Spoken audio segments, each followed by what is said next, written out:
සසුන් කෙත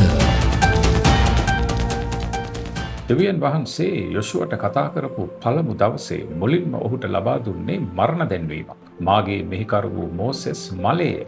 මෝසෙස් මැරිලා වලලලත් ඉවරයි. එහෙත් තවමත් යොසුව ජීවත් වුණේ මෝසෙස්ගේ ලෝකය තුලයි. දෙවියන් වහන්සේ යොෂුවට මතක් කරනවා මෝසෙස් බලවත් කෙනෙක් තමයි. නමුත් දැන් ඔහු නැහැ. නුඹ මෙතෙක් කල මෝසෙස්ගේ සෙවණැල්ලට මුවා වෙලා ජීවත් වුණා තමයි. නමුත් දැන් ඔහු තවත් නැහැ. මෙතරම් කාලයක් නුඹ යැපුණේ මෝසෙස්ගේ යාඥාවලින් තමයි. නමුත් දැන් ඔහු තවත් නැහැ. ඒ වගේම තමයි නුඹ මෙතරම් කාලයක් සටන් කළේ. නුඹේ ශක්තියේ උල්පත වුණේ මෝසෙස් තමයි. නමුත් දැන් ඔහු මැරිලා. යොෂුවා මිසරයෙන් එළියට ඇවිල්ලා තිබුණට මෝසෙස්ගෙන් එළියට ඇවිල්ලා තිබුණේ නැහැ. සමහර විට ඔබත් මේ වගේ කෙනෙක් වෙන්න පුළුවන්. දෙවියන් වහන්සේව දන්නවා තමයි. නමුත් කවුරු හෝ මෝසෙස් කෙනෙකුට මුවා වෙලා ජීවත් වෙන්නේ. සමහරුන්ට ඒ තමන්ගේ නායකයා, තවත් සමහර අයට තමුන්ගේ ස්වාමි පුරුෂයා, සමහර අයට ආයතනයේ ප්‍රධානියා. දෙවියන් වහන්සේ ඒ අයව ඔබෙන් එළියට ගන්න කලින් ඔබ ඒ අයගෙන් එළියට එන්න අවශ්‍යයි. තවමත් මෝසෙස්ගේ ලෝකේ අතරමං වෙලා හිටපු යොෂුවට දෙවියන් වහන්සේ කියනවා නැගිට මේ සෙනගත් රැගෙන මා විසින් පෙන් වූ දේශයට යන පිණිස යොර්දානයෙන් එතරව යන්න කියලා. නමස්කාරය හා යාඥාවේ සංකේතය වන ගිවිසුම් පෙට්ටිය රැගත් පූජකයෝ යොර්දානයේ ඉවුරු වලට පය තබන විටම යොර්දාන් ගඟේ ජලය දෙපසට විහිදිලා ගියා. ඊශ්‍රායල් සෙනග යොර්දානයෙන් එතර වුණේ ආශ්චර්යමත් ලෙසයි. ඇත්ත වශයෙන්ම දෙවියන් වහන්සේ යොෂුවට කිව්වේ මෝසෙස්ගේ ලෝකයෙන් එළියට ඇවිල්ලා ආශ්චර්යමත් ලෙස නැගී යන්න කියලයි. දෙවියන් වහන්සේව දන්න ඔබ කිහිලිකරු පාවිච්චි කරන්න අවශ්‍ය නැහැ. අනුන්ගේ සෙවණැලි වලට මුවා වෙලා කාගේවත් ලෝකයක බොයි කෙනෙක් වෙන්න ඕනෙත් නැහැ. ඔබගේම ආත්මීක උරුමය වෙත යාඥාව හා නමස්කාරය පෙරදැරිව ජොර්දානයෙන් එතරව ආශ්චර්යමත් ලෙස ගමන් කරන්න. බයිබලයේ කියනවා ඊශ්‍රායල් සෙනග යෙරිකෝව ඉදිරිපිට ජොර්දානයෙන් එතර වුණා කියලා. ඒ කියන්නේ ඔවුන් අභියෝග ජය ගන්න පිණිස යොර්දානයෙන් එතරව එහෙමත් නැත්නම් ආශ්චර්යමත් ලෙස නැගී ගියා.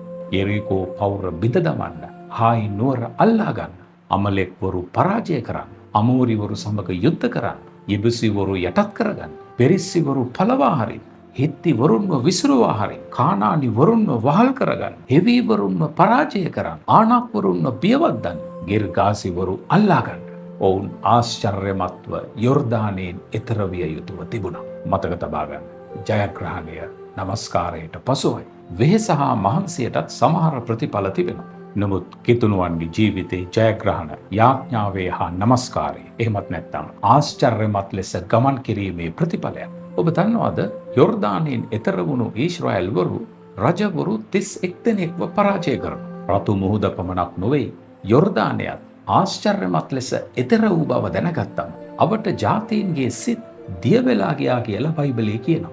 යක්ෂයා බය වෙන්නේ අල්තාරය සංදර්ශන වේදිකාවක් කරගෙන මයිකල් ජැක්සන්ලා වගේ හැඳ පැළඳගෙන වේදිකාවක් උඩ රඟපාන අයට නොවේ. යාඥාවේ හා සැබෑ නමස්කාරයේ ජීවිතයක් ඇති එලියාට වැනි ආත්මයක් ඇත්ත උන්ටයි. සමහරු රතු මුහුදට ඇති බය නිසා තවමත් පාරාවෝගේ වහලුත් වෙලා ඉන්න කල්පනා කරනවා. මෝසෙස්ලට මුවා වෙලා යොර්දානයෙන් එතර නොවී ඉන්නවා. මතක තබා ගන්න.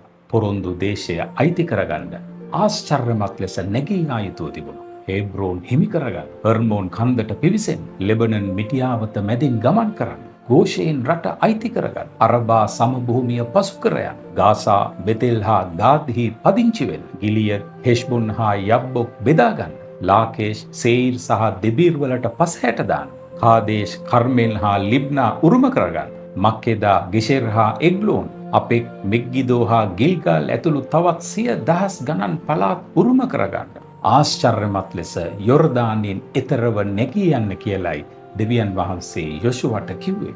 වැටුණු තැන්වලින් නැගී සිටින්න අපි හැමෝටම පුළුවන්. එම නිසා ඊජිප්තුව සහ පාරාවෝ ලව අතහැරලා එළියට එන්න. මෝසෙස්ලගේ සෙවණැලි වලට මුවා වෙලා ජීවත් නොවී එළියට එන්න. ඔබගේ ආත්මීක උරුමය වෙත යාඥාව හා සැබෑ නමස්කාරය පෙරදැරිව ආශ්චර්යමත් ලෙස යොර්දානයෙන් එතරව යන්න. Subscribe us for more details.